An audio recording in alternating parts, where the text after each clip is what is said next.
Welcome back to the Guitar Learning Show. My name is Kevin. And I'm Bob. And today we're going to talk about the 10th anniversary edition of the JHS Kilt pedal.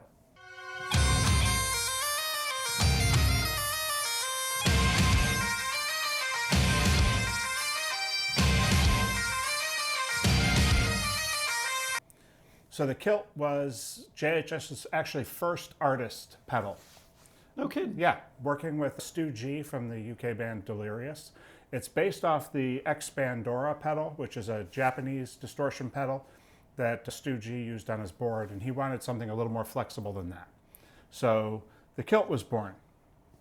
It's unique. It can go everywhere from a low gain overdrive, especially they've improved, I should say, the low gain overdrive on the anniversary edition, and all the way up to a real spitty gated fuzz sound. Oh yeah. So it's got some great variety and great expandability in terms of what you can do with it. You can really have it be almost the only kind of drive pedal. And I've been messing around with it for a little while now, and that's what I got out of it. It was, if you wanted just one pedal that maybe you have a small board or you're just getting started, you definitely get your very low overdrive all the way up to, like you said, the sputtering fuzz and everything in between. Yep. And don't forget to hit the subscribe button. Yeah, and with actually starting with kind of the version 2, which came out a few years ago, and including on this one, it's a single button. However, the high gain switch, so there's a couple gain switches, the high gain switch can be controlled by the red remote. So you could have it as low gain and then just you have a button to hit while you're playing and kick into a high gain. So you can control it with the switches on the front or with the red remote. It has the standard level gain and tone control. The tone is very responsive. It has a cut switch to cut out the low end in certain situations. And then the G1 switch is the first level of gain. Down is the lowest, and then you get a little more higher gain overdrive territory. The G2 switch is the higher gain switch. And then you can control things based on mixing them.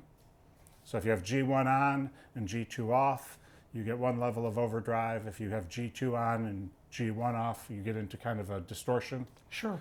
And then if you have them both on, it gets into that spitty fuzz territory. Yeah. Why don't we hear it? So right now it is in flat mode, so the low end cut is not on. The G1 switch is down, and the G2 switch, the position of the G2 toggle doesn't matter here because we have the red remote plugged in. When the G2 is on, though, the light will actually change to red. So right now this is pretty much the lowest gain setting you can have. Except we have the gain at 3 o'clock. We have the gain knob up a bit. Let's bring the gain knob down a little bit and just get in to see if we can get some good lower gain overdrive tones. Okay. So one of the things I did read was that they had improved the responsiveness of the gain between 0 and 25%. Okay.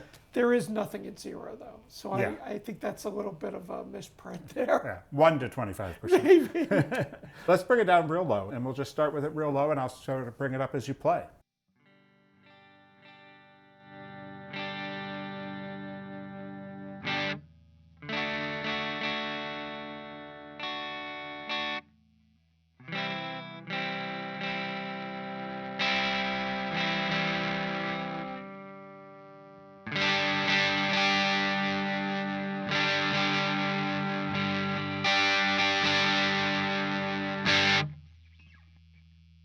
Has great high-end clarity.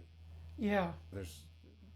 It can be so easy when you get into higher gain territory for the high end to fall apart. And especially with humbuckers. Although these are an upgraded humbucker. Yeah, but you're playing on the neck position, which also tends to be a little muddier. So true. I'm going to bring the gain back down to about 9 o'clock, and let's turn the G1 switch up, and that's the second gain position. Okay, gotcha. Okay, let's turn the G1 switch back off. I'm going to bring it back down to start about 9 o'clock, and we'll turn on the G2 switch with the red remote. So this is now getting into distortion, borderline fuzz territory.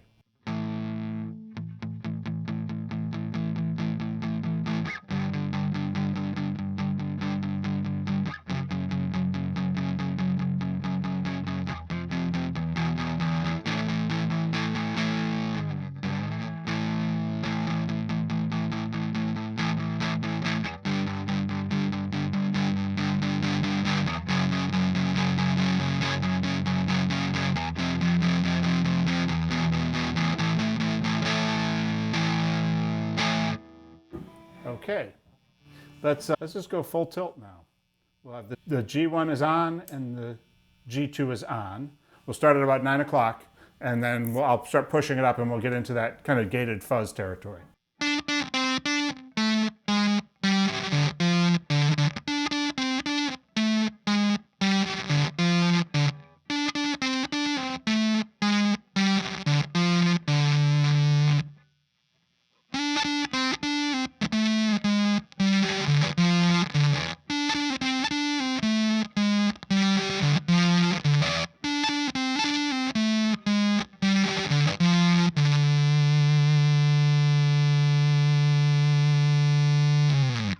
That was a lot of fuzz. It's a lot of fuzz and a lot of sustain. That thing it can get out of control really fast. If you like a spitty gated fuzz,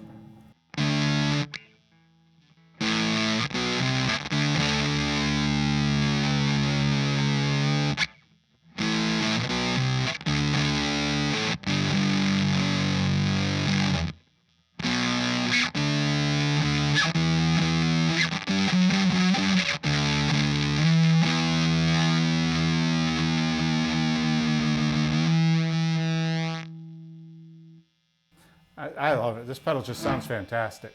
I only have the gain up. I have the gain up about 2 o'clock, and it actually has a lot more room. But let's see what it does when you go all the way up. We'll change pickups too.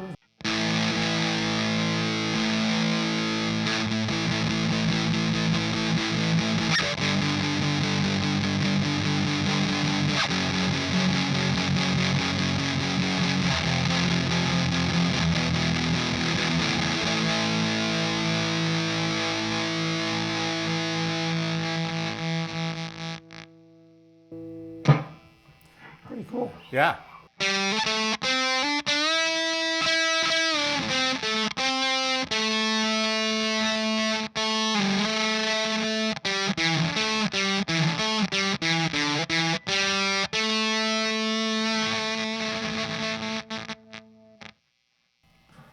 It's definitely sputtering. Yeah, it definitely is. So I think that's a pretty good rundown of what the pedal's capable of. I'm going to turn Yeah, from clean all the way to yeah, it gets out of control pretty fast. It does. Although that high fuzz is really nice when you're doing like chunky, palm muted chords. It sounded great. Power chords. It sounds unlike a lot of pedals that try to do it all. This sounds great in every position. Yeah, it's very articulate. Yeah, very versatile. You can do just about anything with it. That's the JHS Kilt. That's the 10th anniversary edition. Oh, and we are not, we like the pedal. JHS is not paying us. No. We bought the pedal. Just FYI, it's an independent video. Absolutely. But Josh, if you're willing to send pedals. Yeah, we're not against it. So, all right. But please take a minute to like and subscribe if you enjoyed the video. And also let us know if you like this shorter, more deep dive into one pedal video format, and we'll do more of those in the future. Yeah, let us know what you think of the pedal. And if you have it, let us know how you're using it, what your favorite settings are, that kind of thing. Absolutely. Thanks, and we'll see you in the next video. All right, thanks for watching.